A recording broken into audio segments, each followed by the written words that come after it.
तो परम ज्ञान की पुनः स्मृति कराते हुए श्री नारद जी ने प्रचेताओं से आगे कहा,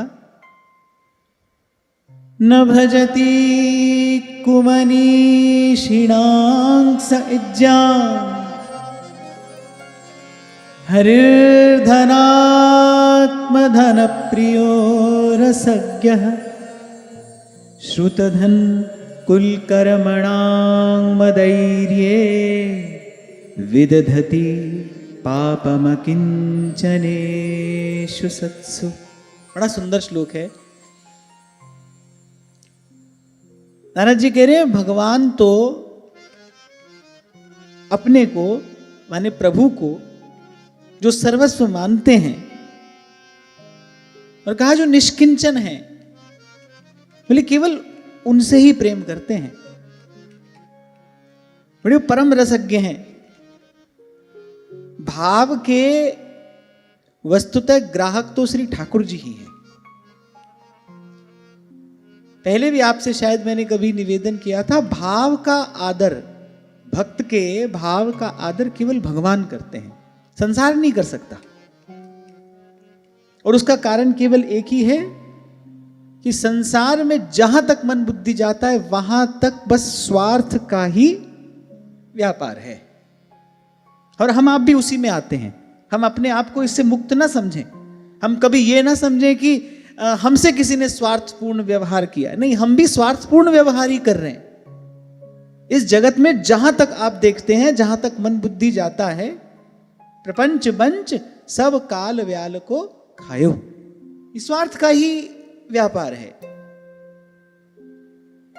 एक भगवान है, अब उनको तो किसी से कुछ चाहिए नहीं, वो तो अपने ही स्वरूपानंद से तृप्त हैं, अपने निजानंद में सदा मग्न हैं।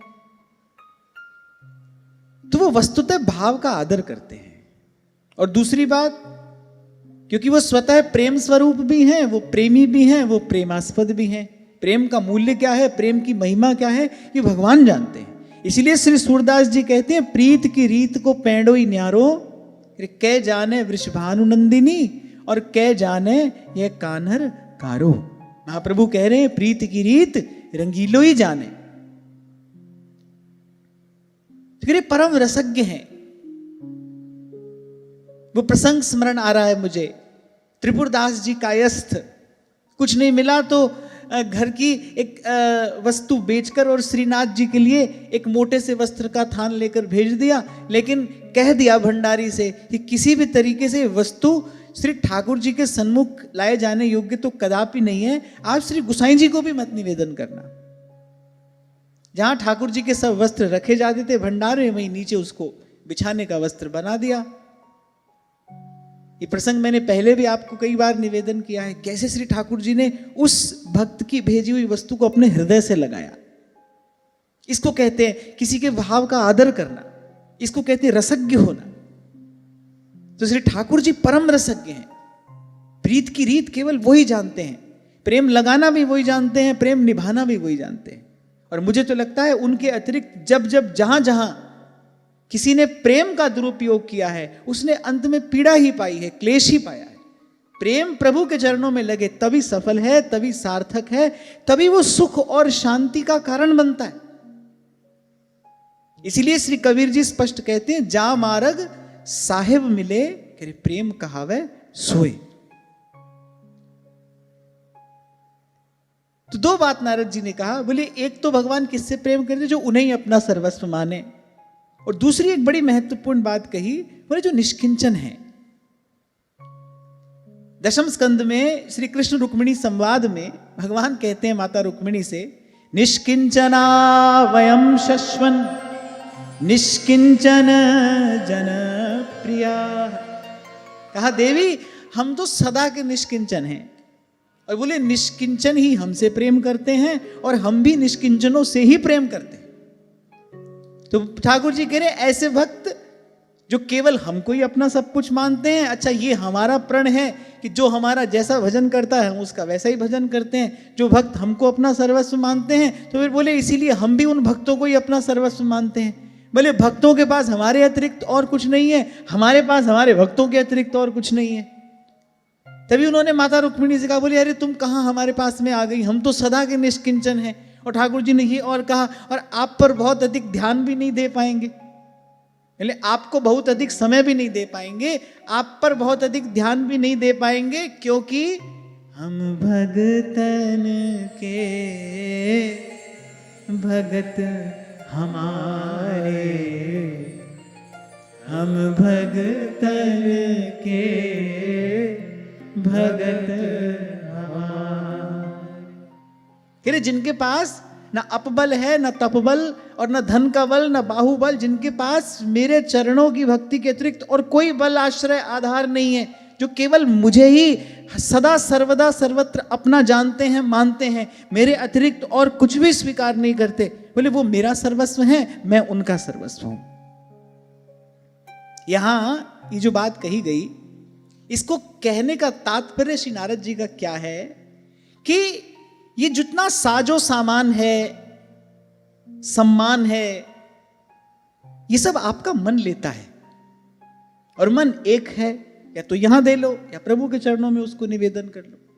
इसलिए बार बार आपसे कहा जाता है, भाई भजन के मार्ग पर अगर चलना चाहते हो, फिर धीरे धीरे अपने आप को समेटिए।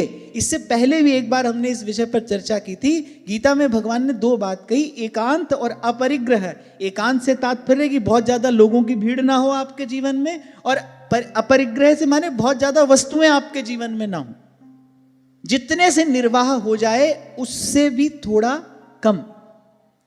एक बात तो सबको स्वीकार करनी पड़ेगी, शरीर को आप जैसा अभ्यास कराओगे शरीर वैसा अभ्यस्त हो जाता है, देर सवेर हो जाता है। भगवान ने रचना ऐसी की है शरीर की, आप इसको जैसा अभ्यास कराओगे ये वैसा अभ्यस्त हो जाएगा।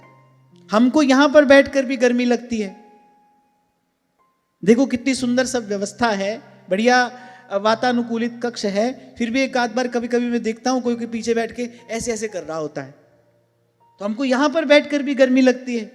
और आप देखो सड़क पर वो लोग जो भरी दोपहरी अपने सर पर जाने कितना बोझ रखकर और परिश्रम कर रहे होते हैं, क्या है भाई, कोई वज्र से तो उनका शरीर नहीं बना है, वही 5 भूत का शरीर तो है भाई, और वैसा ही उनका भी जी है। जो हमको अच्छा लगता है वो उनको भी अच्छा लगता है, जो हमको बुरा लगता है वो उनको भी बुरा लगता है। क्या है, शरीर को वैसा अभ्यस्त कर लिया गया है। तो शरीर को आप जैसा अभ्यास कराओगे वैसा अभ्यास हो जाएगा, थोड़ा परिश्रम अवश्य करना पड़ सकता है। तो अगर साधक हो और भजन के मार्ग पर आगे बढ़ना है, अगर मन को समेटना चाहते हो कि ये मन का बिखराव धीरे धीरे समाप्त हो, फिर ये 2 बात अवश्य होनी चाहिए। यहां से आपको आरंभ करना पड़ेगा, सीधे सीधे भगवान सर्वस्व नहीं हो जाएंगे, वो तो साधना की सिद्धि है, वो तो अंतिम स्थिति है जब भगवान सर्वस्व हो जाएं।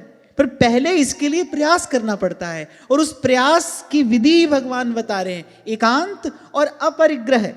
क्योंकि भाई आज हम जहां खड़े हैं वहां हम देखें तो हमारे जीवन में हमारा मन हमने कहां दिया है, या तो वस्तुओं को दिया है या व्यक्तियों को दिया है, यहीं से तो अपने मन को समेटना है। इसलिए बार बार संत महापुरुष कहते आए हैं, भजन थोड़ा कम हो जाए कोई बात नहीं, पर व्यवहार अधिक ना हो। इस बात को बहुत ध्यान से समझना, भजन कम हो जाए कोई बात नहीं, व्यवहार अधिक नहीं होना चाहिए, क्योंकि बिखरे मन सिमटत नहीं। आपको पहले भी उदाहरण दिया था कि जैसे राई के दाने की भरी थैली, आपको कोई कहे बिखेर दो, लो आपने एक क्षण लगा बिखेर दी, अब कोई कहे समेट लाओ, अब समेटना बड़ा कठिन है उसको, और अगर आपने समेट भी लिया तो भी 2-4 दाने बिखरे रह ही जाएंगे निश्चित, आप पूरा का पूरा समेट नहीं सकते, वस्तु ऐसी है वो। ऐसा ही मन है, बिखरने में 1 क्षण लगा, पर बिखरो मन सिमटत नहीं, अरे कीजिए कौन उपाय, फिर बड़ी लंबी यात्रा है। तो prevention is always better than cure. तो इस विषय में थोड़ा सावधान रहना चाहिए। फिर जब हम ऐसा जीवन बना लेंगे, पहले हम अपनी आवश्यकता थोड़ी कम करेंगे, हटाएंगे हम अपने जीवन से अनावश्यक वस्तुएं, अनावश्यक संबंध, जब हम अपने जीवन से हटाएंगे, फिर हम देखेंगे क्या हो रहा है, फिर देखेंगे मन सिमट रहा है, मन में एकाग्रता आ रही है। फिर उस एकाग्र मन से जब भजन किया जाता है तब भक्ति भाव की बढ़ोतरी होती है, उसमें अभिवृद्धि होती है। और फिर जब भजन भाव अनुराग जब बढ़ जाता है तब लगता है नहीं भाई मैं भगवान का हूं, भगवान मेरे हैं, मैं हूं श्री भगवान का, मेरे श्री भगवान। केवल हमारी बात सुन लेने से नहीं होगा ऐसा, वहां तक पहुंचने के लिए एक रास्ता है और उसका पहला कदम यह है एकांत और अपरिग्रह। ऐसी कोई कहने सुनने से थोड़ी भगवान सर्वस्व हो जाते हैं। कोई पहली बार थोड़ी सुन रहे हो, ये बात कोई मुझसे पहली बार थोड़ी सुन रहे हैं आप, इससे पहले सैकड़ों बार सुनी, पर भगवान तो अपने हुए नहीं। क्यों? क्योंकि भाई उस भाव तक पहुंचने के लिए एक एक मार्ग है और पहला पग यही है, पहला पग। और वैसे भी बिखराव अशांति का कारण है ही निश्चित रूप से। वास्तुशास्त्र का एक बड़ा अच्छा नियम है, वो कहते हैं कि अगर आपको जिस स्थान में आप रहते हैं वहां कुछ वास्तु दोष है, तो बोले वास्तु दोष यदि दूर करना है तो सबसे पहले क्या करिए, सबसे पहले डीक्लटर योर हाउस। जो अनावश्यक वस्तुएं हैं बोले उनको वहां से हटाइए। पहले भी हमने इस विषय पर बात की है, कुछ लोगों को इसकी आदत होती है, बरसों पुरानी वस्तुएं वो इकट्ठा किए रहते हैं, भरे रहते हैं अपने भीतर। ये क्या होता है, ये जिस स्थान पर ऐसा होगा ये उस स्थान की नकारात्मकता को बढ़ा देगा, नेगेटिविटी बढ़ेगी, एक अलग सी बेचैनी होती है उस स्थान में। तो ये वास्तुशास्त्र का बड़ा अच्छा नियम है, हमारे बड़े काम की बात है कि जब किसी स्थान को आप साफ स्वच्छ कर देते हैं, जब अनावश्यक वस्तुएं वहां से हटा देते हैं, तो वहां पर सकारात्मकता बढ़ती है, वहां पर सकारात्मकता का संचार होता है। और फिर भाई वैसे भी अपन तो साधक हैं, हम तो दिन रात यही बात कह रहे हैं, सुन रहे हैं भाई कि हमको यहां से कुछ लेना देना नहीं है, लेना देना नहीं है, तो भाई उस दिशा में अपना कदम बढ़ाओ ना। और केवल वस्तु नहीं, अनावश्यक संबंध भी, वस्तु से कहीं अधिक मन संबंध लेता है, अनावश्यक संबंध भी हटाइए। आपको ही सिमटना आरंभ करना पड़ेगा, ये बाहर की परिस्थिति कभी अनुकूल नहीं होगी, आपको ही सिमटना आरंभ करना पड़ेगा। फिर यहां से जब आप चलोगे, फिर जब इस क्रिया के परिणाम स्वरूप, और वो क्रिया क्या है, एकांत और अपरिग्रह, असंचय। फिर इस क्रिया के परिणाम स्वरूप क्या होगा, धीरे धीरे मन एकाग्र होगा, भजन भावना में आपकी अभिवृद्धि होगी, उसमें स्थिरता आएगी। फिर चलते चलते एक दिन भगवान की कृपा से आपको अनुभव होगा, मैं हूं श्री भगवान का, मेरे श्री भगवान। और भगवान कहे भाई हम तो ऐसे से ही प्रेम करते हैं, हम तो ऐसे से ही प्रेम करते हैं जो केवल हमको ही अपना माने, हमारे अतिरिक्त उसके पास कुछ भी ना हो। क्यों गोपियां प्रेम की ध्वजा हैं? क्योंकि सर्वस्व के परित्याग पूर्वक श्री कृष्ण का आश्रय लिया है। श्री कृष्ण के भक्त तो अनेक हैं, लेकिन नारद जी कहते हैं कि यथा व्रज गोपिका नाम, जैसी ब्रज की गोपियां हैं वैसा कोई और नहीं है। और ब्रज की गोपियों की भक्ति में विशेषता क्या है? क्योंकि सर्वस्व के परित्याग पूर्वक श्री कृष्ण का आश्रय लिया है। गोपियों ने करके दिखाया है, सब तज भजिए नंद कुमार, सब तज भजिए नंद कुमार। और फिर केवल इतना ही नहीं, आगे भगवान कह रहे हैं, बोले बहुत अधिक शास्त्र ज्ञान, बोले ये भी बाधा है। आवश्यकता से अधिक जानकारी जिसके पास होती है उसको भी बेचैनी है, उसको भी चैन नहीं है। जैसे किसी को बड़ा अच्छा उपदेश देना आता हो, अब वो इसी प्रतीक्षा में रहता है मुझे बोलने का मौका कब मिले, और कभी उसको बोलने का मौका मिल जाए फिर उसको चिंता नहीं है सुनने वाले के दिल पर क्या बीत रही है, फिर तो वो बोलता ही चला जाएगा। तो दो चार बात अधिक आती हो तो भगवान कह रहे ये भी मन की अस्थिरता का एक कारण है। देखो सीधी सी बात है, ऊर्जा किसी भी रूप में अगर आपके पास अधिक है, आप उसका सदुपयोग करना नहीं जानते, तो वो आपको चैन से बैठने नहीं देगी। वो धन के रूप में हो, वो तथाकथित जानकारी के रूप में हो, वो शरीर का बल हो, वो तप का बल हो। तप का बल बहुत बढ़ जाए तो देखो ऋषि मुनि थोड़ी थोड़ी बात पर वो हो जाते श्राप देने को आतुर।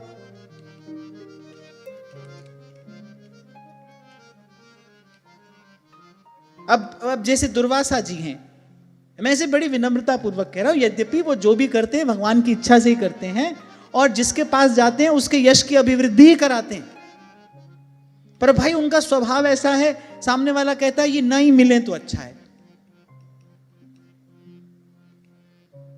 होना तो ये चाहिए, एक तपस्वी के दर्शन की लालसा होनी चाहिए, पर भाई अब उनका क्रोध ऐसा बड़ा चढ़ा रहता है, सामने वाला सोचता है भाई ये नहीं मिले तो अच्छा है, इनसे आमना सामना ना हो, इसी में ही हमारा मंगल है। अब क्या है, उनके पास शक्ति अत्यधिक है, रुद्र का अंश है, वो शक्ति उनके पास अत्यधिक है। तो किसी भी रूप में बल, शक्ति, धन, विद्या, इन सब का यदि प्राबल्य हुआ, इन सब की अगर अधिकता हुई और आपको उसका सदुपयोग करना नहीं आया, आप सेवा में उसको नहीं लगा पाए, तो आपको चैन से बैठने नहीं देगा। इसीलिए कल आपसे मैंने कहा था, भक्ति के बिना धन, विद्या, शक्ति, यौवन जो भी आएगा वो पतन का कारण बनेगा। क्यों? क्योंकि वो अभिमान लिए बिना आएगा नहीं। अरे गोस्वामी जी तो यहां तक कहते हैं, नहीं को अस जन्मा जग माही। ऐसा कोई आज तक संसार में जन्मा ही नहीं। नहीं को अस जन्मा जग माही, प्रभुता पाए जाए मदना। जिसको प्रभुता मिली हो और वो अहंकारी ना हुआ, बोले ऐसा कोई आज तक संसार में नहीं जन्मा। एक्सेप्शंस आर ऑलवेज देयर, अपवाद हमेशा होता है। जय राखे रघुबीर ते उबरे ते कालमय। भगवान जिसको बचाए वो तो बचा ही है, बचा ही रहता है, पर साधारण सिद्धांत यही है। इसीलिए श्री चैतन्य महाप्रभु बड़ी सुंदर बात अपने शिक्षाष्टक में कहते हैं, न धनम न जनम न सुंदरी कविताम वा जगदीश कामये। बोले न धन संग्रह करना है और न जन संग्रह, न धनम न दनम जनम न सुंदरी कविताम वा जगदीश कामये। न संसार का विषय भोग और न ही मैं कुछ बहुत सुंदर सुंदर रचना करके संसार में बड़ी कीर्ति प्राप्त करना चाहता हूं। बोले इनमें से कुछ भी नहीं चाहिए। क्या चाहिए?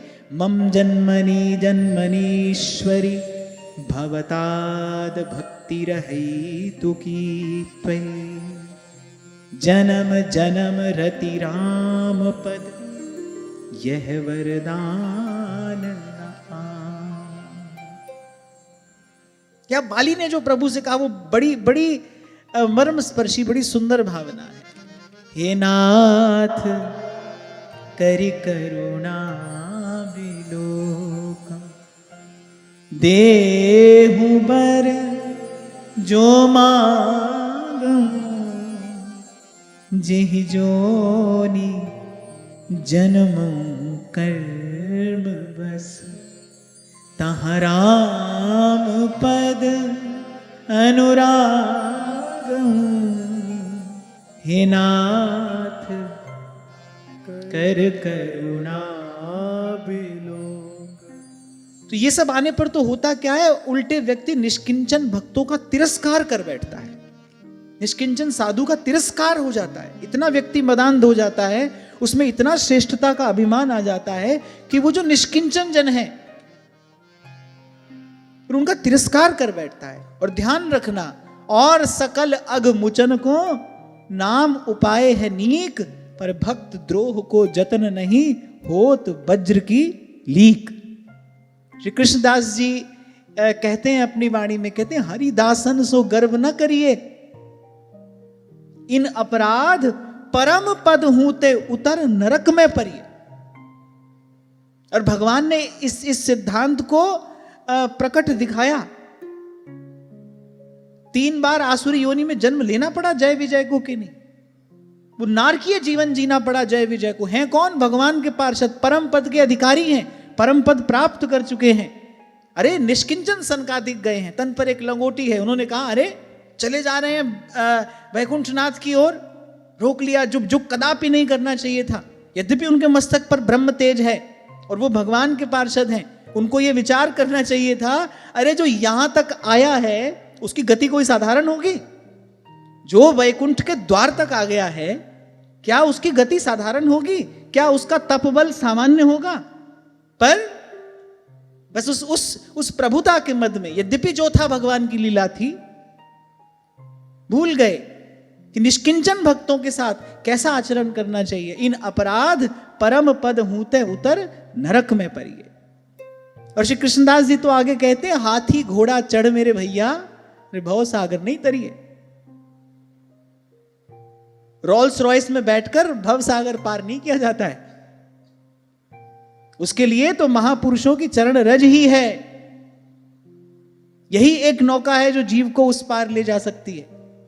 और 2 दिनों से जब से ये प्रसंग आरंभ हुआ है, मैं तो आपको बार बार ये कह रहा हूं कि आप देखो, लाखों वर्षों तक लौकिक अलौकिक भोग भोगने वाले ये राजा महाराजा हैं।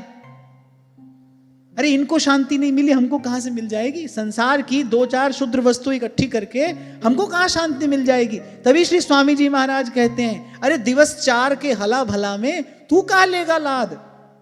जो लो जीवे तो लो हरि भजरे मन, और बात सब बाद। संग फिरत है काल भ्रमत नित शीस पर, ये तन अति छिन भंग धुआं को धौर हर।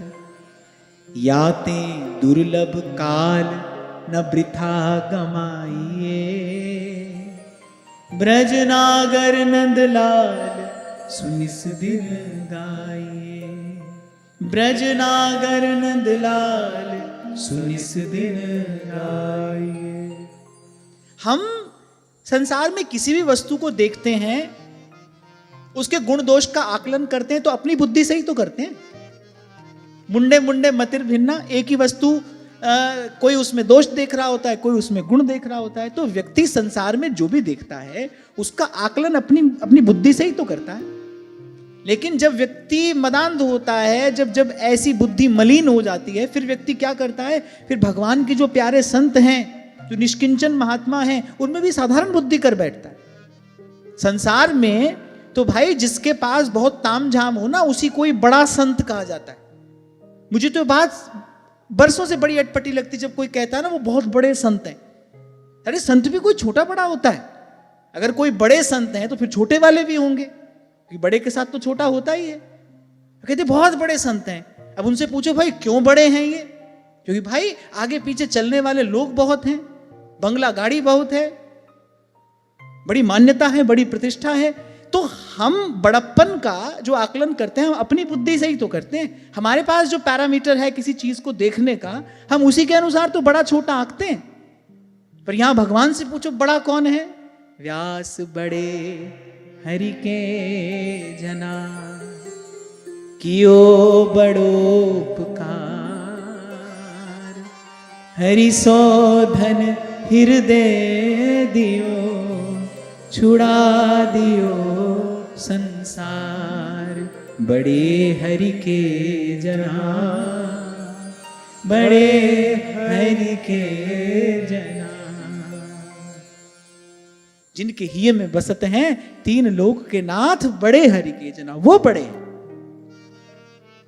जिसके संग से, जिसके सेवन से विषय वासना कम हो, वो बड़ा है। दर्शन कीजिए साधु का, साहेब आवे याद। जो भगवान के भजन में लगाए, जो भगवत स्मृति कराए, वो बड़ा है। मैं तो ये कह रहा था, हम तो अपनी दृष्टि से गुण दोष देखते हैं ना, पर वस्तुतः जो गुण और दोष है वो शास्त्र में कहा गया है। उसके लिए इन महापुरुषों की दृष्टि का उपयोग करना चाहिए। जिसको हम गुण कहते हैं, जिसको हम उपलब्धि कहते हैं, भगवत प्राप्ति के मार्ग पर वही सबसे बड़ी बाधा है। संसार का व्यक्ति किसको उपलब्धि कहता है? भाई बहुत सुंदर घर हो जाए, बहुत सब सुख सुविधा हो जाए, मान सम्मान हो जाए, पद प्रतिष्ठा हो जाए, भरा पूरा परिवार हो, संसार का व्यक्ति इसी को गुण कहता है, इसी को कृपा कहता है, इसी को उपलब्धि मानता है। यहाँ वही सब बाधा लिखी है, बोले जिसको ये प्राप्त हो जाता है उसकी भगवान के भक्तों में साधारण बुद्धि हो जाती है।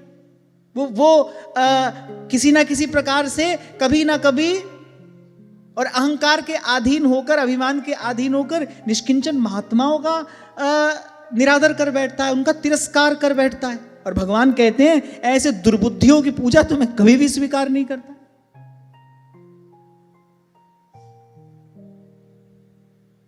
कहा भयो जो दो लोचन मूंद के बैठ गयो बक ध्यान लगायो, नाथ फिरो लिए सात समुद्रन, लोक गयो परलोक नसाय। बास कियो बिखियान सुबैठ के, ऐसे ही ऐसे जू बैस बितायो। और संत कहते हैं साच कहो सुन ले हूँ सब है, जिन प्रेम कियो तिन ही प्रभु पाए। और ये तो भाई मैंने अपने जीवन में अनेक बार देखा है, यानी इसमें तो किसी को संशय नहीं करना चाहिए। जो धनी मानी होता है ना, उसको धन मान का अभिमान होता ही है, कुछ ना कुछ ठसक उसके अंदर होती है। वो कहीं किसी सभा में जाएगा, उसको लगेगा हमारा सम्मान होना चाहिए, होता है ना, ऐसा होता ही है। इसमें कोई बड़ी बात नहीं है, कोई आश्चर्य करने वाली बात नहीं है। इससे बचना बड़ा कठिन है। इसलिए मैंने कहा भगवान बचाएं तो कोई बचता है। जय राख है रघुवीर ते उबरे ते ही काल में। प्रातः स्मरणीय श्री स्वामी अखंडानंद जी महाराज एक प्रसंग सुनाया करते थे। बोले एक बार बंबई में किसी बहुत बड़े सेठ ने महाराज श्री को निमंत्रण दिया, उसके यहां पर गए तो महाराज श्री को भीतर बैठाकर वो व्यक्ति बार बार घर के मुख्य द्वार पर जाता, फिर लौट आता, फिर जाता, फिर लौट आता।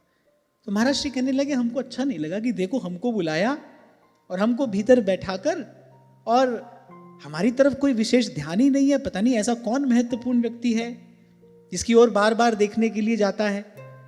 तो उनसे रहा नहीं गया। फिर कुछ समय बाद उन्होंने पूछ लिया, बोले कि क्या आप किसी और की प्रतीक्षा कर रहे हैं? बोले हाँ, मंत्री जी अभी आने वाले हैं, उन्हीं की प्रतीक्षा हम कर रहे हैं। तो स्वामी जी कहने लगे हमको बड़ा बुरा लगा, देखो हमको बुलाया, हमको यहां बुलाकर बैठाकर, और उनको थोड़ा ऐसा लगा कि जैसे उनकी अनदेखी हो रही है।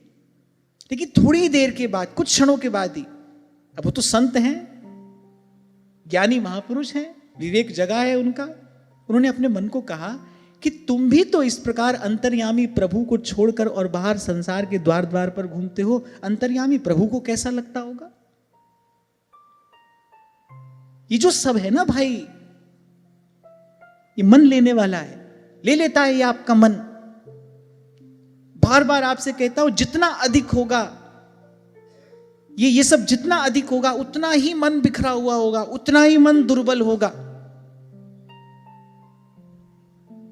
सारे संसार का अन्न अर्जित कर लो, भूख आप नहीं खरीद सकते।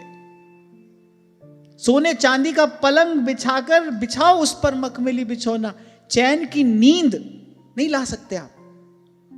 उसके लिए प्रकृति की एक व्यवस्था है, वही आपको माननी होगी, वही आपको स्वीकार करनी होगी। ऐसे ही भजन का मार्ग है। यदि भजन के मार्ग पर चलना है, फिर इन महापुरुषों का बनाया हुआ यह सिद्धांत है, इसको यथावत स्वीकार करना पड़ेगा। मनमानी नहीं चलेगी, यही रास्ता है। कहने से नहीं होगा कि हम तुम्हारे हैं प्रभु जी, हम तुम्हारे ही रहेंगे। गा तो लेते हैं सब झूम झूम कर, क्यों? तुम हमारे थे, हम तुम्हारे हैं, तुम पर ये न्यौछावर कर दें, तुम पर वो न्यौछावर कर दें। अरे भगवान कहते इससे तो अच्छा न कहो, कम से कम झूठ तो मत बोलो। व्यवहार में भी कोई व्यक्ति आपसे झूठा ही कहता रहे, आपसे बहुत प्रेम करते हैं, आपसे बहुत प्रेम करते हैं, आपको लगेगा अरे नहीं करते तो कम से कम कहो तो नहीं। उससे तो अच्छा वो व्यक्ति है जो सीधी सच्ची बात कहता है। व्यवहार में भी उसको पसंद किया जाता है। ऐसे झूठी लीपापोती करने वाले से, झूठा प्रपंच करने वाले से तो सीधा सच्चा बोलने वाला अधिक प्रिय होता है। कम से कम सीधी सच्ची बात तो कह रहा है। अब करते धरते तो हम कुछ नहीं, हम तुम्हारे थे, तुम्हारे हैं, तुम हमारे थे, हमारे हो, सुबह शाम गा रहे हैं। ठाकुर जी को अच्छा नहीं लगता। अरे बोले नहीं करते प्रेम, कोई बात नहीं, हम कौन सा जबरदस्ती तुमसे प्रेम करा रहे हैं, पर दिन रात ये झूठ की माला तो मत जपो। और यदि यदि ऐसा है तो फिर ये रास्ता है ना, इस पर चलो, चलने में क्या देर है।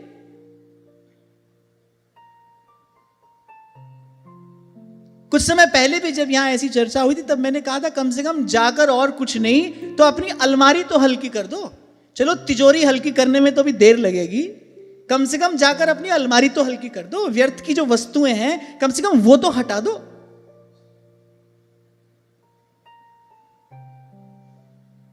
और ध्यान रखना, कहकर मैं आगे बढ़ता हूं, वस्तु आपके घर में नहीं रखी, वस्तु आपके मन में रखी है। जो भी आप पोजेस करते हैं वो आपके घर में, आपकी अलमारी में नहीं रखा है, वो आपके मन में रखा है। उसने स्थान जो घेरा है वो घर में नहीं घेरा है, वो आपके मन में घेरा है।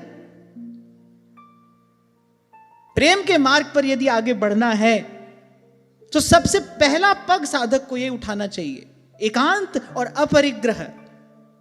यहां ये बड़ी महत्वपूर्ण बात आज आपके हमारे हाथ आती है। भगवान हमारा सर्वस्व हो, उसके लिए हम क्या करें? उसके लिए सबसे पहले ये काम करें।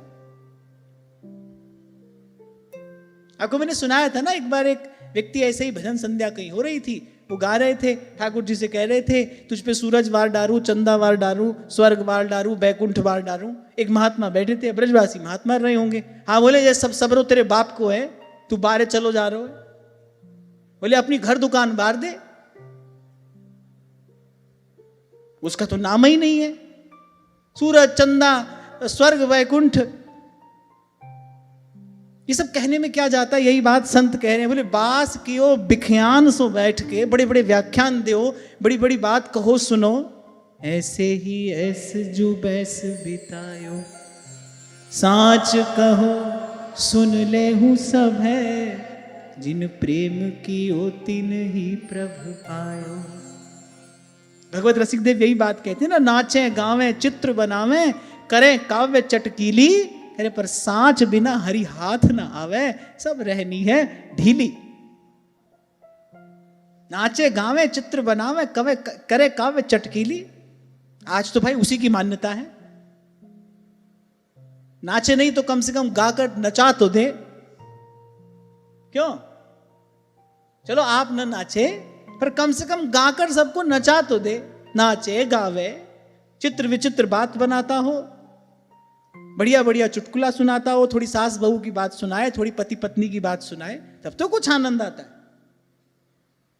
हम जो बात यहां पर कह रहे हैं, मैं तो बार बार ठाकुर जी से कहता हूं, भाई बड़े सौभाग्यशाली है जो इतने सुनने वाले लोग हमको मिल गए। कौन है इस बात को सुनने वाला? कासो कहूं कौन पतियावे, कौन करे बकवाद, कैसे कह जात गदाधर गूंगे को गुड़ स्वाद।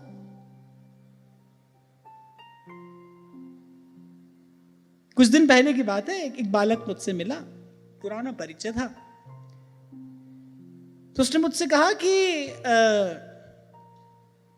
अब ना थोड़ी गंभीर चर्चा होती है।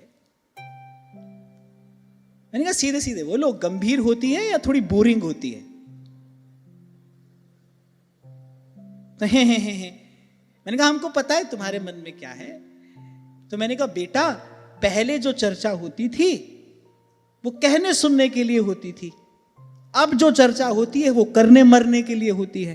कहने सुनने वालों की भीड़ संसार में बहुत थी, है और रहेगी, और करने धरने वाले कल भी कम थे, आज भी कम है और कल भी कम ही रहेंगे, थोड़े ही रहेंगे।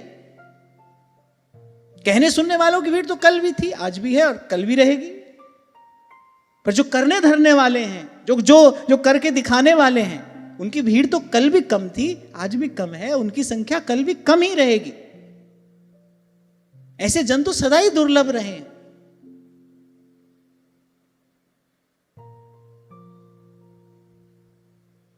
तो कहने का तात्पर्य मेरा यह है कि कहने सुनने वालों की गिनती में नहीं रहना।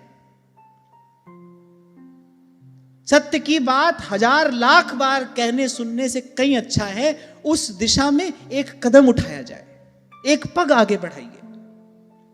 अगर प्रभु का विश्वास है तो फिर एक कदम आगे बढ़ाइए। हम केवल अपना मान लें प्रभु को, वो अपना बना लेंगे।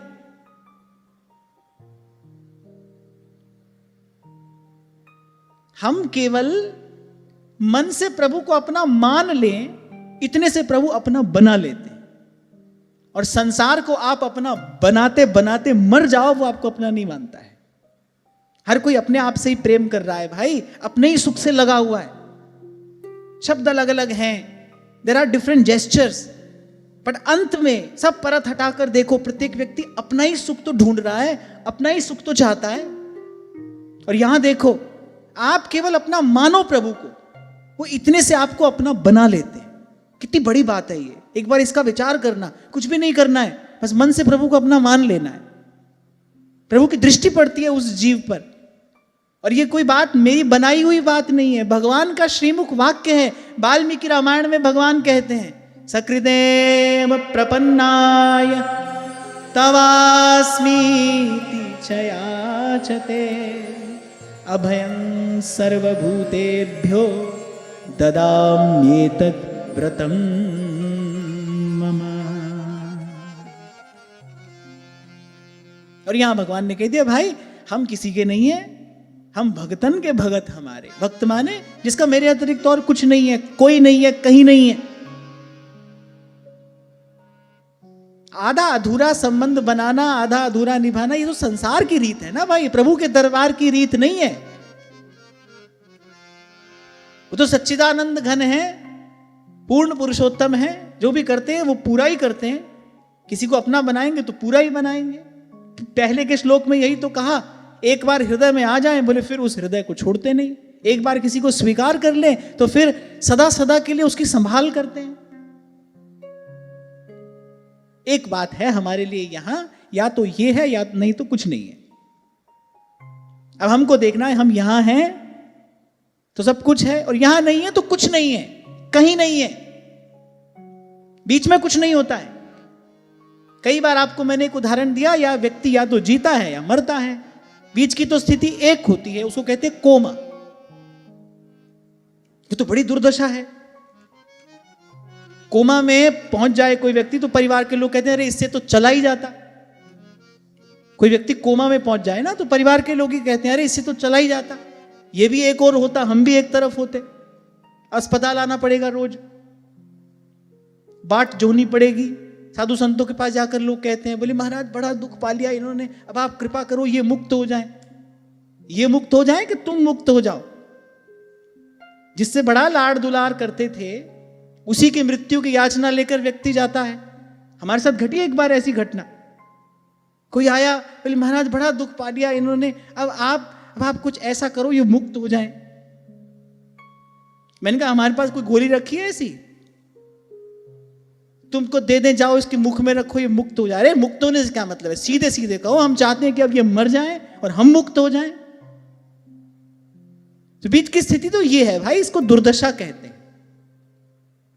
अपने आप को देखो, यहां हो भगवान सर्वस्व हैं, और अगर नहीं फिर भाई कहीं नहीं है। इसलिए कह रहा हूं कि झूठी सच्ची बातें कहने सुनने से कहीं अच्छा है इस दिशा में एक कदम बढ़ाइए, भगवान का भरोसा करिए। गुरुजनों की कृपा से प्रभु का नाम मिला है, प्रभु के भरोसे प्रभु की ओर एक कदम उठाइए। ये सब बात आपको निराश करने के लिए नहीं कह रहा हूं मैं, ये सब बात आपको हताश करने के लिए नहीं कही है, ये सब बात इसलिए कही है कि अब हम उस दिशा में एक कदम उठाएं, आरंभ करें, एकांत और अपरिग्रह से संकल्प करें। हटाएंगे अपने जीवन से अनावश्यक संबंध भी और अनावश्यक वस्तुएं भी। भगवान का बताया हुआ मार्ग है भाई, इसी पर चलकर जीव का कल्याण हो सकता है, हो सकता है। पूर्व के प्रसंग में यह बात आई थी,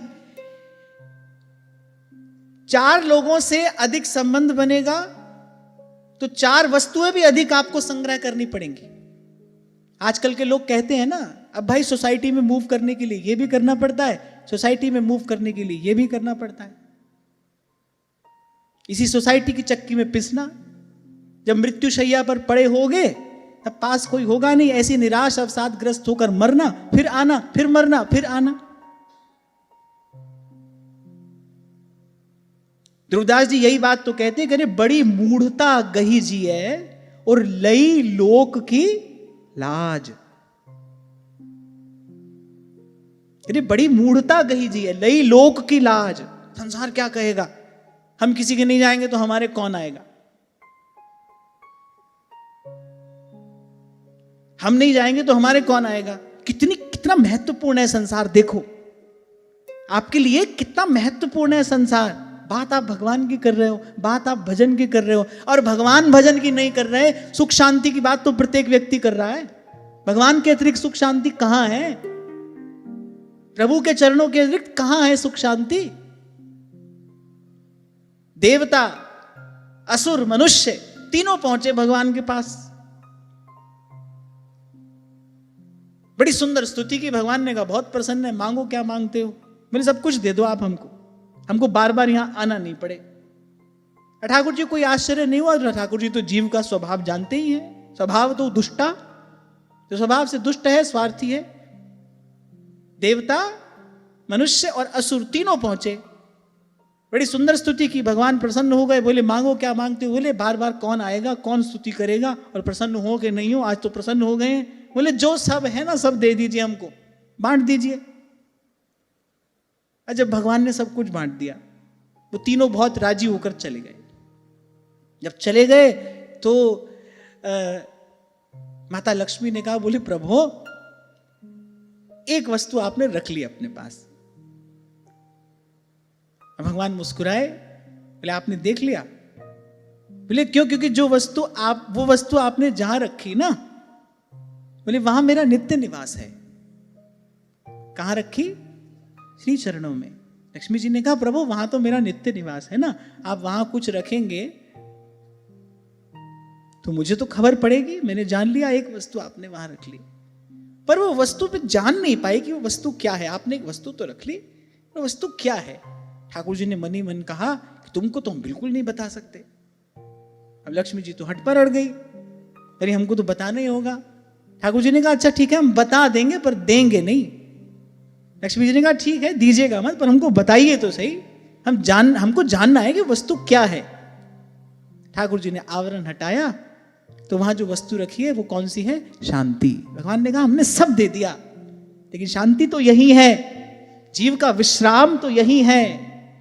चरण कमल बंदो हरि राई, चरण कमल बंदो हरि राई।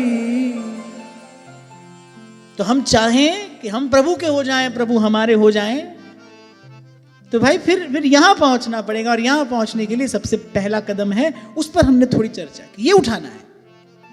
तो आज घर जाकर कुछ होगी हलचल? हाथ ऊंचा करके बताओ। चलो कुछ तो है। हाँ हटाओ, व्यर्थ का सामान हटाओ, व्यर्थ की बात हटाओ, व्यर्थ की चर्चा हटाओ, व्यर्थ का संबंध हटाओ। और भाई यही एक काम तो तुम्हारे हिस्से आया है, तुमको ही करना है। कोई और नहीं करेगा, कोई और कर नहीं पाएगा, आपको ही करना है। और एक बार प्रभु के कहे अपने जीवन को आकार देने का प्रयास तो करो। एक बार प्रभु के बताए मार्ग पर एक कदम रखो तो सही। देखो कैसे जीवन में सुख और शांति की वर्षा हो जाती है। भीग जाएगा आपका मन आनंद से। स्वार्थ की ओट में जीव छिपा रहता है, उससे बाहर आने का साहस नहीं कर पाता। क्यों? क्योंकि जन्म जन्मांतर से विषय भोग के दुर्बल हो गया है। संत मिलता है, गुरु मिलता है, वो जीवात्मा को पुष्ट करता है। छोड़ पाते हैं हम वो जिनको कभी छोड़ने की कल्पना भी नहीं कर सकते थे। बूंद बूंद में विमल प्रेम रस बरसे अंबर से, तू क्यों छिपा ओट में पगले, तू क्यों छिपा ओट में पगले, भीजन के डर से रे मनवा प्रेम रस बरसे रे मनवा प्रेम रस बरसे,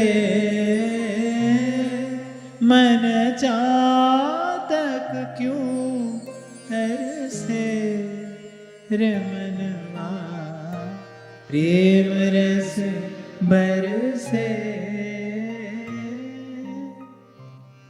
और इतनी बात तो व्यवहार में भी कह सुन ली जाती है। भाई कुछ पाने के लिए कुछ छोड़ना पड़ता है, सब कुछ पाने के लिए एक बार तो सब छोड़ना पड़ेगा। तभी सब संत कह रहे सब तज भजन करूं दिन राति, सब तज भजिए नंद कुमार, सब तज भजिए शाम को, श्रुति स्मृति को सार।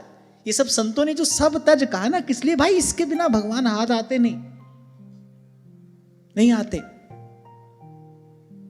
प्रभु भोले हैं, पर ईश्वर में सारे विरोधाभासी गुण एक साथ विराजमान रहते हैं। अणोरणीयान महतो महियान, वो छोटे से छोटा भी है, बड़े से बड़ा भी है, वो सबसे पुराना भी है, और वो नित्य नवायमान भी है। ऐसे ही बड़े भोले हैं भगवान, और उनसे ज्यादा चतुर निपुण भी और कोई नहीं है। तो कोई सोचे कि अपनी बुद्धि से जीत लूंगा, अपने पुरुषार्थ से पालूंगा, वो तो बड़ी भूल कर रहा है। एक ही रास्ता है भाई। इसलिए आपसे कह रहा हूं, ये संतों का जो मार्ग है ना, यही एकमात्र कल्याण का मार्ग है। इसी को प्रचेतागण भूल गए थे। गृहस्थ में आसक्त होने के कारण नारद जी आए, उसका पुनः स्मरण कराया। नारद जी ने कहा करना कुछ नहीं है। प्रचेताओं ने कहा कि अब ये समय निकट है, वो ज्ञान हमको कुछ विस्मृत सा हो गया है, आप उसकी पुनः स्मृति कराइए। नारद जी ने इन सब श्लोकों में क्या कराया है? केवल भगवान के स्वभाव का स्मरण कराया। कोई क्रिया, कोई विधि नारद जी नहीं बता रहे हैं, केवल प्रभु के स्वभाव का स्मरण कर रहे हैं। कैसे हैं हमारे प्रभु, क्या उनको प्रिय लगता है, क्या उनको रुचता है। और अगर प्रभु का होना है तो भाई प्रभु की प्रसन्नता के लिए, प्रभु की रुचि के अनुकूल स्वयं को बनाना पड़ेगा ना। सोई बात नारद जी बता रहे, बोले वो तो ऐसे हैं। बड़ी घबरा गई थी माता रुक्मिणी जब द्वारिकाधीश ये बात कहना आरंभ किए ना, बोले अरे कहां आ गई आप हमारे पास, निष्किंचना वयम शश्वन। और भगवान कह रहे अखंड सत्य है, इसमें कभी कोई परिवर्तन नहीं होता। बोले हम सदा के निष्किंचन है। निष्किंचन माने जिसके पास कुछ भी ना हो। ये बात कौन कह रहा है? फिर जिनके चरण कमल कमला के करतल से न निकलते देखा, वो भगवान ने बात कह रहे हैं। अब कोई कहे भगवान झूठ बोल रहे हैं क्या? पर भगवान अपने श्रीमुख से बात कह रहे हैं। दशम स्कंद 60वां अध्याय आप जाकर देख लेना, भगवान कह रहे हैं बोले हम तो सदा के निष्किंचन हैं, और निष्किंचनों से ही हमको प्रेम है। हम उनके हैं, वो हमारे हैं, हम उनका परम धन है। और भगवान कह रहे हैं वो मेरा परम धन है, उनके अतिरिक्त हमारे पास कुछ और नहीं है। और भगवान ने कहा आपका कृपा कटाक्ष तो देवता, गंधर्व, किन्नर, मनुष्य, असुर सब चाहते हैं। अरे यहाँ हमारे पास आपको क्या मिलेगा? क्यों? क्योंकि हम अपने भक्तों में लगे रहते हैं, हमारे भक्त हम में लगे रहते हैं। हम उनकी ओर देखते रहते हैं, वो हमारी ओर देखते रहते हैं। हम उनका भजन करते रहते हैं, वो हमारा भजन करते रहते हैं। ठाकुर जी ने कहा पहले हम आपको बता दें, आपको ज़्यादा समय नहीं दे पाएंगे, कहीं आपको बाद में लगे हमको बहुत इग्नोर कर रहे हैं। बोले हमारे पास समय ही नहीं है। अगले श्लोक में यही बात कही गई है। भले वो तो अपने स्वरूपानंद से परिपूर्ण है, निरंतर अपनी सेवा में रहने वाली लक्ष्मी जी और उनकी इच्छा करने वाले बड़े बड़े चक्रवर्ती सम्राट, और यहां तक कि देवताओं की भी उनको कोई परवाह नहीं है। भगवान को परवाह नहीं है किसी की। ये सारा अस्तित्व तो गुणों के जो अभिमानी देवता हैं उनके द्वारा चलाया जा रहा है, चलाया जाता रहेगा। ये बार बार बनता रहेगा, बिगड़ता रहेगा। हमारे निकुंज में ठाकुर जी की इसी छवि का तो दर्शन होता है। महाप्रभु कहते दूरे सृष्ट्यादिवार्त। ठाकुर जी को नहीं पड़ी है इस सब की। कहने वाले कहते हैं ना कि भगवान ने हमारे साथ क्या किया, भगवान ने हमारे साथ क्यों किया। भगवान ने किसी के साथ कुछ नहीं किया भाई। भगवान किसी के साथ कुछ नहीं करते। जो कर रहा है वो जीव का अपना कर्म कर रहा है। कर्म प्रधान विश्व करी राखा। भगवान किसी के साथ कुछ नहीं कर रहे, वो तो बैठे बैठे लीला देखते हैं। एक व्यवस्था है बड़ी सुंदर, वो कहते कोई चाहे तो यहां हमारे चरणों में आकर देख सकता है। प्रभु कहते हैं कोई चाहे तो यहां हमारे चरणों में आकर बैठकर ये लीला देख सकता है। राम झरोखे बैठ के सबका मुजराले। पर जीव को खुद ही प्लेयर बनना है। वो कह रहे नहीं भाई हम ही खेलेंगे, मैं ही करता हूं, मैं ही बनाऊंगा, मैं ही मिटाऊंगा, मैं ही जीऊंगा, मैं ही मरूंगा। मेरा घर, मेरा परिवार, मेरा संसार, मेरी उन्नति, मेरी उपलब्धि, मेरी संपत्ति, मेरा मान, मेरा सम्मान। ठाकुर जी कहने बेटा खेल, बहा पसीना। अब मैदान में खेलने वाले को तो भाई खून पसीना सब बहाना पड़ता है। And there is always a stress. मैदान में जो खिलाड़ी खेल रहा होता है ना, उस पर जीतने का दबाव होता है। और 2-4 बार जीते हुए खिलाड़ी पर वो दबाव और अधिक होता है। और एक स्थिति कभी कभी ऐसी आ जाती है किसी के लिए कि जीतना उसकी विवशता हो जाता है, उसके बिना उसके अस्तित्व का कोई आधार नहीं रहता। कि दूर से जितना सब सुनहरा, सुंदर, मनोरम दिखाई पड़ता है ना, वहां पहुंचकर देखो वही रेत है। जहां आप खड़े हो ना, वहां भी वही रेत है। इसीलिए इस संसार को मृग मरीचिका कहा जाता है। ठाकुर जी ने तो व्यवस्था की है, बोले आओ हमारे चरणों में बैठो, लीला देखो। जैसे हम देखते हैं वैसे तुम भी देखो, जैसे हम आनंद लेते हैं तुम भी आनंद लो। पर वो जो जीव का कर्तापन है वो प्रभु के चरणों में चैन से बैठने नहीं देता। वो जो जन जन का उसका सूक्ष्म अहंकार है, जो कर्तापन का अहंकार है, वो उसको चैन से बैठने नहीं देता। एक क्षण में मुक्ति हो जाए, एक क्षण में।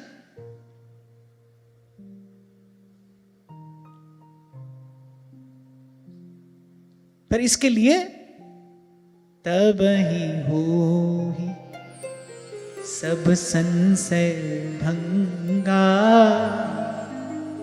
जब बहुकार करिए सत्संगा, तब ही हो।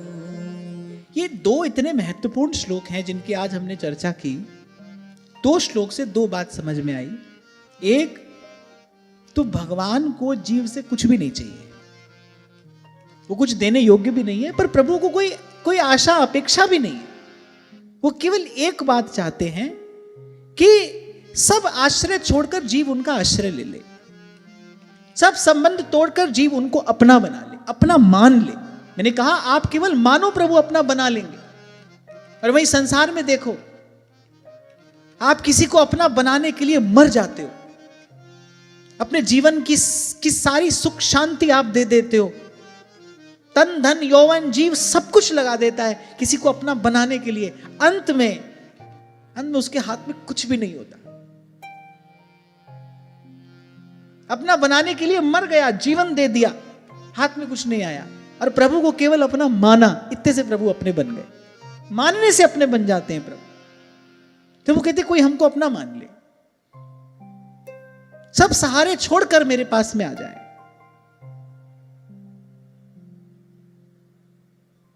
श्रीमद् वल्लभाचार्य महाप्रभु अपने सिद्धांत में ये बात बार बार कहते कि भगवत कृपा की प्राप्ति में जो सबसे बड़ी बाधा है वो पराश्रय है, दूसरे का आश्रय, दूसरे का भरोसा। इसलिए मैंने कहा अगर केवल भगवान को अपना बनाना है, फिर उस दिशा में कदम उठाना पड़ेगा। यहां बैठे बैठे कहने सुनने से बात नहीं होगी, उस दिशा में कदम उठाइए और लाइए ये दो भाव, ये 2 स्थितियां अपने जीवन में। कौन सी? एकांत और अपरिग्रह। अरे इसका कोई आध्यात्मिक लाभ तो आपको बाद में देखने को मिलेगा, सबसे पहले आपको शारीरिक और मानसिक लाभ देखने को मिलेगा। जैसे ही आप अनावश्यक वस्तुएं व्यक्ति अपने जीवन से हटाओगे, आध्यात्मिक लाभ तो जब होगा तब होगा, पर सबसे पहले शारीरिक और मानसिक लाभ होगा। इट विल ब्रिंग सैनिटी, ये जीवन में शांति लाएगा, ये आपके जीवन में चैन लेकर आएगा, स्थिरता लेकर आएगा। ये जैसा मन हमारे पास है, इस मन से भजन नहीं हो सकता। तभी संत कहते हैं ये मन मार जिवाई। वो जो अपनी प्यारी प्यारी वस्तुएं इकट्ठी करके रखिए, देने का मन नहीं होगा। पर अगर चलना है संतों के बताए मार्ग पर तो मन मारना पड़ेगा ना। राजी खुशी तो नहीं होगा ये काम, ये भी मैं आपको पहले ही बता दूं। ये काम हंसते खेलते राजी खुशी नहीं होगा। राजी खुशी तो प्रभु का जन ये कार्य करता है, कर सकता है। जिसका कर्तापन नष्ट हो गया है ना, वो राजी खुशी देता है। वो क्योंकि वो जानता है लोग भरम हम पर करें तासो नीचे नहीं। ये रहीम जी का ये दोहा है, लेकिन इससे पहले एक और दोहा किसी ने कहा था। किसी ने जब रहीम जी को देते हुए देखा तो उसने कहा ये किस प्रकार से देते हो, जो जो देते चले जाते हो त्यों त्यों तुम्हारे नेत्र झुकते चले जाते हैं, दृष्टि झुकती चली जाती है, ये किस प्रकार देते हो। उनका पूरा नाम है अब्दुल रहीम खान खाना। अकबर के दरबारी थे। बोले ये कैसे देते हो? जितना देते हो उतना तुम्हारा मस्तक जो है, तुम्हारा सर जो है वो झुकता चला जाता है। तब रहीम उत्तर देते हैं, देनहार कोई और है, भेजत जो दिन रे, लोग भरम हम पे करें, तासों नीचे ने। तो अपने को तो भाई अभी थोड़ा मन मारना पड़ेगा, पर यहां से पता चलेगा ना जीवन में सत्संग का आदर कितना है, गुरुजनों की बात का कितना सम्मान है आपके जीवन में। यहां पर बैठकर सिर्फ अपना मनोरंजन ही करना है या कुछ करना भी है?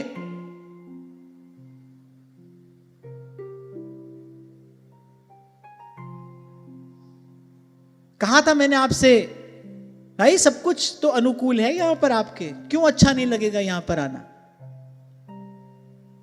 बढ़िया बैठने की व्यवस्था है और इसके बाद बढ़िया सुंदर आपको प्रसाद मिलता है, सब तो अनुकूलता है, क्यों अच्छा नहीं लगेगा यहां पर आना?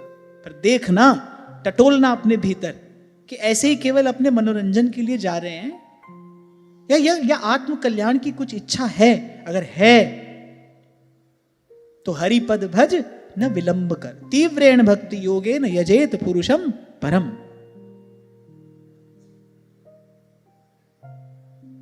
तो नारद जी ने 2 श्लोक में भगवान का स्वरूप स्वभाव कहा। नारद जी ने कहा कि कुछ करने की आवश्यकता नहीं है, भगवान की सेवा के लिए, प्रभु को अपना बनाने के लिए, प्रभु के चरणों तक पहुंचने के लिए कुछ इकट्ठा नहीं करना है, बल्कि सब छोड़ना है। और वो तुम कार्य कर ही आए हो। लौकिक अलौकिक भोगों से परिपूर्ण साम्राज्य तुम छोड़कर आ गए हो। अरे प्रभु को बस केवल इतना ही चाहिए। नारद जी तो प्रचेताओं को यही कहने के लिए आए, तुमको कुछ नहीं करना है, भगवान के चरण कमल तुम्हारे हृदय में विराजमान है, बस इसी सीधे सच्चे भोले भाले मन से बस उन श्री चरणों का स्मरण करते रहो, बस उनको याद करते रहो, प्रभु की इच्छा से सब मंगल ही होगा। लेकिन इन 2 श्लोकों में आपके हमारे लिए श्री नारद जी ने बहुत कुछ कह दिया। और दूसरे श्लोक में स्पष्ट कहा है, बोले ना उनको लक्ष्मी जी की परवाह है, ना उनको बड़े बड़े चक्रवर्ती सम्राटों की जो महाराजोपचार से उनका पूजन करते हैं, और ना वो देवताओं की ओर दृष्टि उठाकर देखते हैं। केवल कहते नहीं, वो ऐसे ही हैं, हम भगतन के भगत हमारे, हम भगतन के भगत हमारे। और भगवान ने प्रतिज्ञा पूर्वक की बात कही है, सुन अर्जुन प्रतिज्ञा मेरी, सुन अर्जुन प्रतिज्ञा मेरी, ये व्रत टरत न टारे, ये व्रत टरत न टारे, हम भगतन के भगत हमारे, हम भगतन के भगत हमारे। तभी तो श्री महाप्रभु कहते, अलम विषय वार्तया नरक कोटि विभत्सया, वृथा श्रुति कथाश्रमो बत विभेमि कैवल्यतः, परेश भजनोन्मदा यदि शुकादयः, किम ततः परम तुमम राधिका पदरसे मनोमज्जतु। ऐसे ही हो जाते हैं भगवान के भक्त, भगवान की कृपा से। ध्रुवदास जी कहते हैं ना, तीरस के बल सबते बेपरवाह रहते। वो कहते भाई हमको किसी से लेना देना क्या है। कबीर कहते हैं ना, मेरा साईं मेरे घट में बसत है, मेरा साईं मेरे घट में बसत है, बाहर खोजत का रहना, बाहर खोजत का रहना, कछु लेना न देना मगन रहना, कछु लेना न देना मगन रहना। जो बिछड़े हैं प्यारे से भटकते दर बदर फिरते, जो बिछड़े हैं प्यारे से भटकते दर बदर फिरते। इसलिए कहा था मैंने आपको, जैसे ही प्रेम रूपी मणि स्पर्श करती है जीव का स्वरूप स्वभाव सब बदल जाता है। मैं बड़ी दृढ़ता पूर्वक की बात यहां से कह रहा हूं, कह सकता हूं प्रभु की कृपा से। जैसे ही स्पर्श होता है प्रेम का, ये जो इंद्रियों की ये जो बहिर्मुखता है सब स्वतः समाप्त हो जाती है। आप भी नहीं पहचानेंगे अपने आप को। तभी बाबा बुल्ले शाह कहते हैं, हुण मैनू कौन पिछाने, मैं हो गई होर दी होर। सतगुरु मेरे कीता है कमाल जी, सतगुरु मेरे कीता है कमाल जी। शहनशाह बनाया मैनू, शहनशाह बनाया मैनू, झुका दी कंगाल सी, किवें लब्बे शाम मैनू, पुछ दियां सारियां, किवें लब्बे शाम मैनू, पुछ दियां सारियां, जदों तेरे नाम दिया, जदों तेरे नाम दिया, चढ़िया कुमारिया। अभी जब कुछ दिन के लिए मैं एकांत में था, तो महाराज जी किसी ने मेरे से पूछा, बोले आप सारा दिन करते क्या हैं? क्या करते हैं सारा दिन? अरे मैंने कहा, करने वाले थोड़ी एकांत में रह सकते हैं। जो कर रहे हैं, जो करने वाला है, जो करता होकर कर रहा है, वो थोड़ी चैन से बैठ सकता है। मैंने कहा कुछ करते नहीं तभी तो चैन से बैठे। आपने पूछा क्या करते? मैंने कुछ नहीं करते, कुछ भी नहीं करते। और मैं ऐसे ही कहने के लिए थोड़ी कह रहा हूं, करने के लिए कुछ है ही नहीं भाई। करने वाला एक है, हम केवल उसी को करने देते हैं और उसी को करते देखते हैं। करते कुछ नहीं, उसी को करने देते हैं और वो जो करता है उसी को करते देखते हैं बस। हमारा यार है हम में, हमारा यार है हम में, हमन को दुनिया से यारी क्या, हमन है इश्क मस्ताना, हमन को होशियारी क्या। अरे जन्म जन्म से कर ही तो रहे थे। सदगुरु की कृपा से और क्या होता है, ये करना मरना ही तो छूटता है। इसी को तो कह रहा हूं, सतगुरु मेरे कीता है कमाल जी, सतगुरु मेरे कीता है कमाल जी।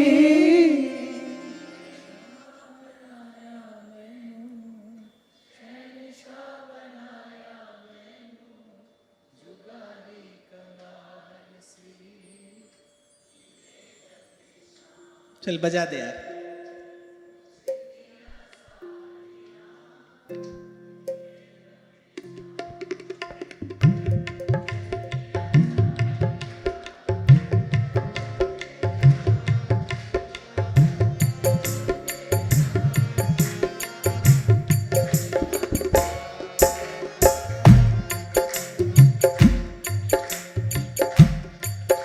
मैं तो कुछ और गाने जा रहा था, आप ये गाने लगे तो मैंने कहा चलो पहले आप गा लो।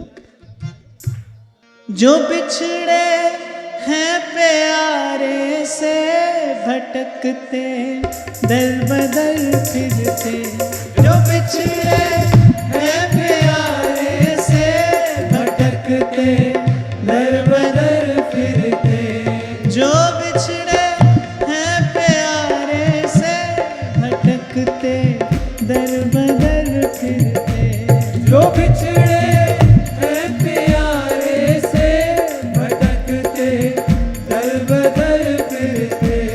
हमन गुरु नाम साचा है, हमन गुरु नाम साचा है, हमन को बेकरारी क्या, हमन गुरु नाम साचा है, हमन को बेकरारी क्या, हमन है इश्क मस्ताना, हमन को दुनिया से यारी क्या। हमन है इश्क मस्ताना, हमन को दुनिया से यारी क्या।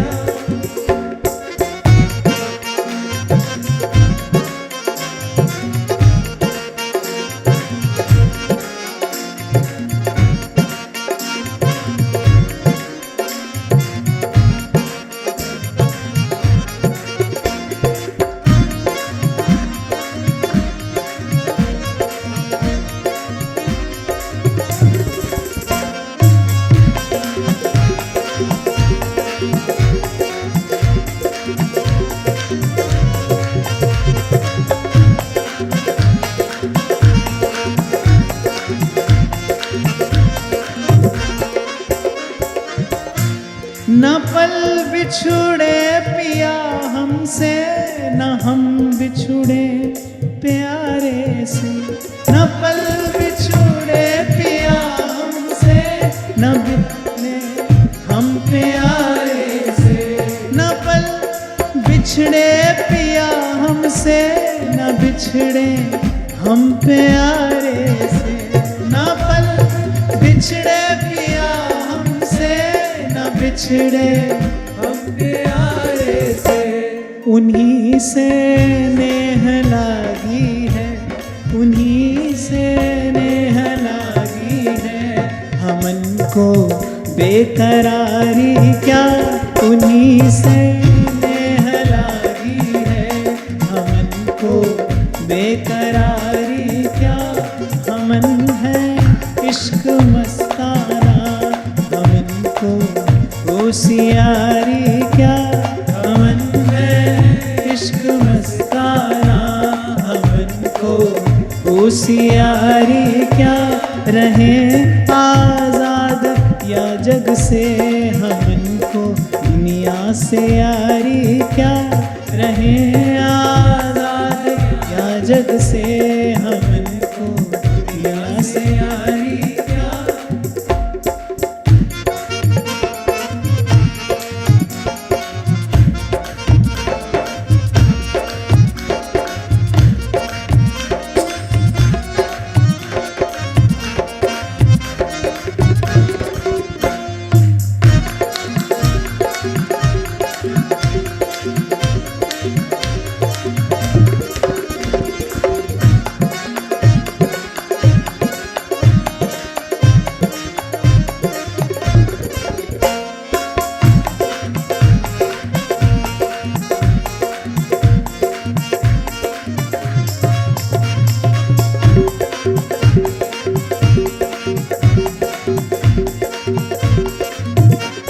जो बिछड़े हैं प्यारे से, भटकते दर बदल फिरते। जो बिछड़े हैं प्यारे से, भटकते दर बदल फिरते। जो बिछड़े हैं प्यारे से, भटकते दर बदल फिरते। हमारा हमारा हमारा यार है हमें, हमारा यार है हमें। हमन को इंतजारी क्या, हमारा यार है हमें। हमन को इंतजारी क्या, हमन है इश्क मस्ताना, हमन को होशियारी क्या। हमन है इश्क मस्ताना, हमन को होशियारी क्या। हमन गुरु नाम साचा है, हमन को इंतजारी क्या। हमन गुरु नाम साचा है, हमन को दुनिया से यारी क्या।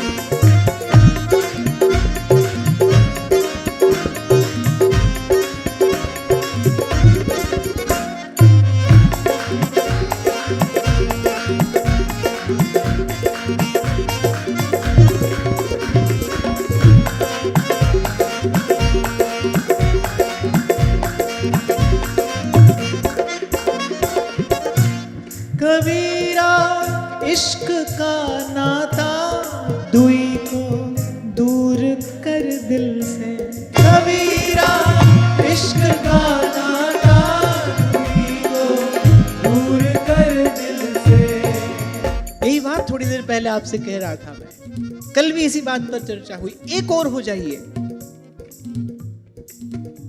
ये जो स्थिति नारद जी कह रहे हैं, या तो कोई यहां है नहीं तो कहीं नहीं है, और किसी मार्ग पर होता होगा। किसी को कुछ मिला, किसी को बहुत कुछ मिला, पर यहां ऐसा नहीं है भाई।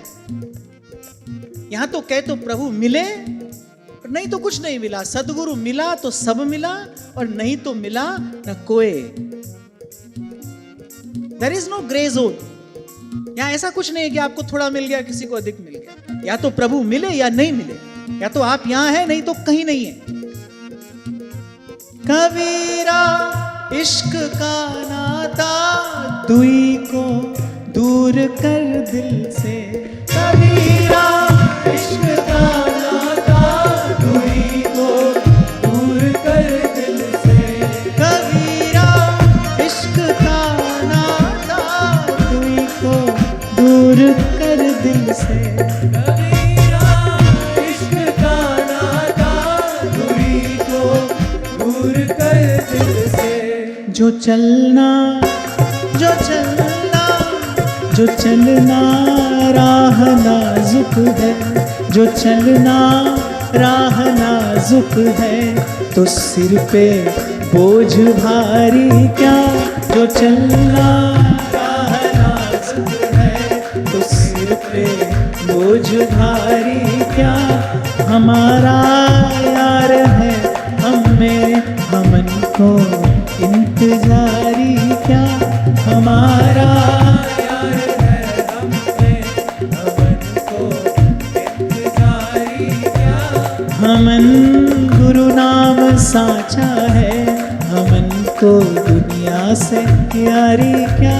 हमन गुरु नाम साचा है, हमन को दुनिया से यारी क्या। जो चलना राह नाजुक है, तो सिर पे बोझ भारी क्या। जो चलना राह नाजुक है, तो सिर पे बोझ भारी क्या। हम है इश्क मस्ताना, हमको होशियारी क्या। हम है इश्क मस्ताना, हमको होशियारी। राधा स्मरणीय श्री रसिक पद रेणु जी महाराज ये बात कहा करते थे कि कबीरा मार्ग प्रेम को और निपट सिलसिली गैल। अरे कठिन जो चलत पिपीलिका लोग लगावे बैल। यही बात कबीर जी कह रहे हैं। जो चलना राह नाजुक है, तो सिर पे बोझ भारी क्या। तो इसलिए मैंने कहा भरोसा रख के, हमन गुरु नाम साचा है। अरे हम झूठे हैं तो क्या हुआ, गुरु ने जो नाम दिया है वो तो सत नाम है। हमन गुरु नाम साचा है, हमन को बेकरारी क्या।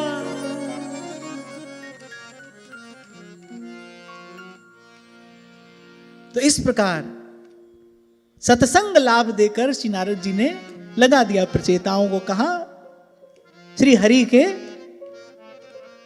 मंगल मूल चरणारविंद के भजन में। बोले बस यहां पर बैठे बैठे इसी सीधे सच्चे मन से बस केवल प्रभु का स्मरण करो, बस उनकी स्मृति बनी रहे।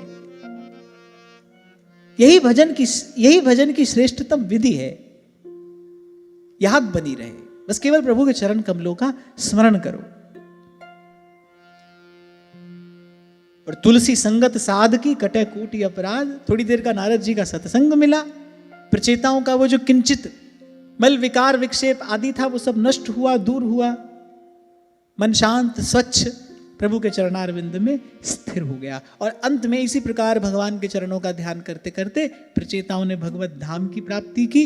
और इसी प्रसंग के पूर्ण होते ही सोयमद्य महायोगिन भवता करुणात्मना दर्शितस्तमसः पारो यत्रा किंचन गोहरि।